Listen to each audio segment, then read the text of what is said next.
Niharika and welcome back to a new lesson. So tell me something about yourself. How many times have you heard this phrase before? I'm sure many a times, especially when you end up meeting new people. Now, of course, you meet new people when you go for an interview, when you're at a party, or even when you go on a date. Well, this question or this expression helps you to get to know the other person better. That's exactly the reason why you would come across something like, "So, tell me something about yourself." So in this lesson, I have some tips for you to talk about yourself. So let's get started.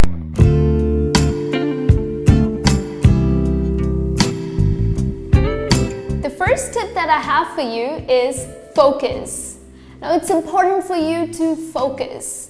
Now here, let's consider a formal situation.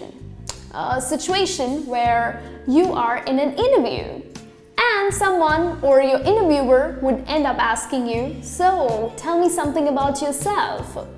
How would you answer that? Now, as I said, you need to be focused. Well, the reason because here the interviewer wants to know about your educational background or your prior work experience. He doesn't want to know that what you like or what are your hobbies or something about your family. That's not what he's looking at. What he's looking at is simple answer which would give him an idea that why you fit into this job. Now, of course, usually, "Tell me something about yourself" is the first question that is asked by an interviewer. So it's important for you to build the good impression because the first impression is very, very important. So stay focused and I'm sure you will do great.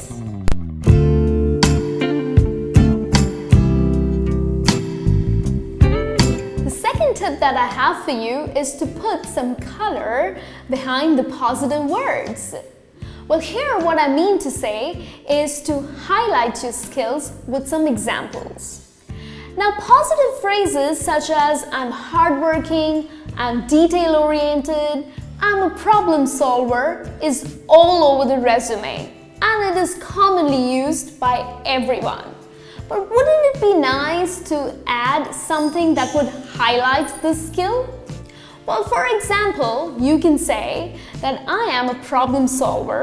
In my last job, it was one day it was raining heavily and I drove my boss on the other side of the town because he was unable to get a cab and he had to attend this important meeting. So wherein, I came in and dropped him and that really worked for him." So you're highlighting your point by describing the situation. So this would really help. So go ahead, put that color behind these positive phrases.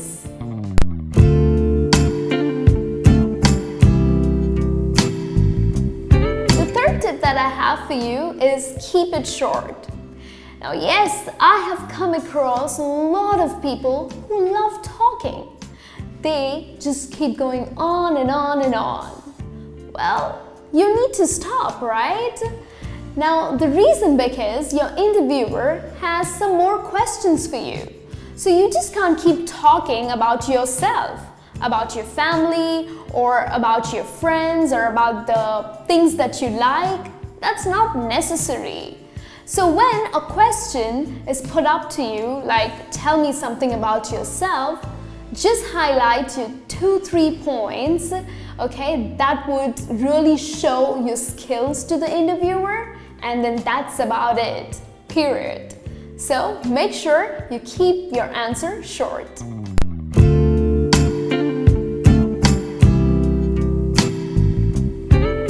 The fourth tip that I have for you is don't use complex language. Now here what I mean is use simpler sentences. Now whether you are in an interview or you're in a party or you are talking to your friends or maybe you're on a date, why do you have to end up using all the English words that you have learned? Not necessary. Just keep it simple, because the more complicated sentences that you will say, you will end up making grammatical mistakes or pronunciation mistakes. So just avoid that. Just keep it simple and I'm sure it would come out really well.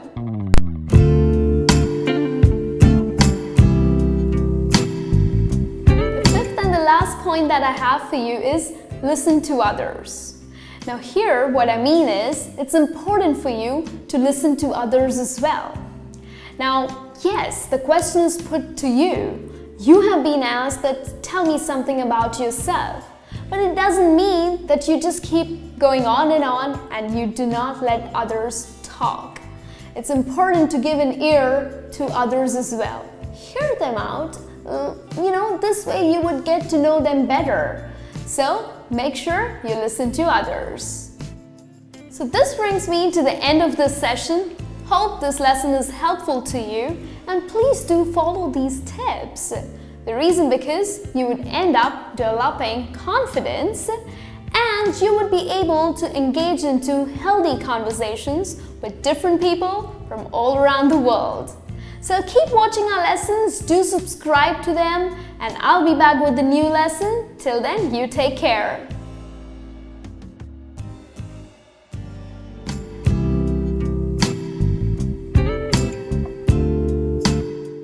Hey everyone! Welcome to Skillopedia, the place to learn skills for the real world.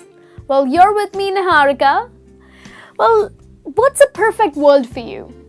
Each person we interact would be nice, would be kind, generous, considerate. Well, they would get our jokes, we would get theirs. We would all float in a very friendly atmosphere where no one upsets each other or disturbs each other. However, we don't live in a perfect world. Some people drive us crazy and we drive them crazy as well. So, there are times when we dislike such kind of people. So, what do? Well, we do encounter people that you would wish to avoid, right? While you can take all the measures to avoid this person altogether, it's not always possible to completely avoid talking to someone. What you could do is learn some tricks in avoiding people you don't want to interact with by kind of surrounding yourself with others. But there are situations where you will come across such people. So, how do you avoid the people you don't like? Well, what are the things that you can do? Let's have a look.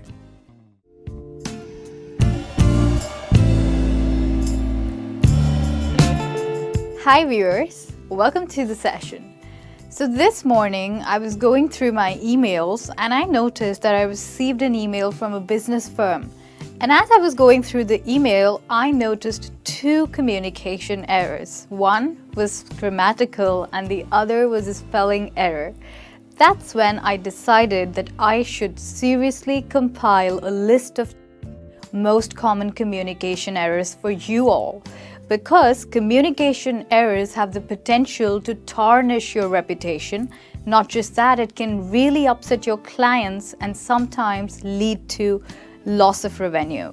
So, to avoid all those, I decided to compile that list in this session for all of you. So I hope this session turns out to be very productive for you. My name is Michelle and you are watching Skillopedia, the perfect place to learn real skills for the real world. Okay, so there's this meeting that I had attended. The outcome, they're supposed to call me right now. Oh God, I hope I get the deal. I'm so stressed. And you know, these people are always late. I'm always running behind time. There's so much to do. I never have any time for myself. I always feel like I'm running behind in life. I always feel at times that I cannot breathe. At times I don't have time to eat. I don't have time to sleep. I'm just stressed in life and I think my life is falling apart. Is this who you are, really? Well, I really hope not, but if you are one of those people who's always stressed all the time for every possible reason on the face of this earth, I suggest that you watch my video. This video will help you refocus on your life, it'll help you recenter your life, and it'll help you melt stress away. Yes, I'm Rima and I made a video especially for you if you're stressed. So come on over to Skillopedia and watch the entire video. Only on Skillopedia, the place to learn skills for the real world. Hi peeps, this is Michelle. And in this session with me today, you are finding out which are the 7 habits that can drag anyone down from the success ladder. Yes, I'm sure you also have some habits, some very good habits that you're very proud of, and certain bad habits that you do not like to share. Maybe you scrimp a lot, maybe you self-pity, or maybe you always think about money. But don't worry, if these are your bad habits, then in this session with me, you are going to give them up because I'll give you the valid reasons. So make sure you watch this session on Skillopedia, the place to learn skills for the real world.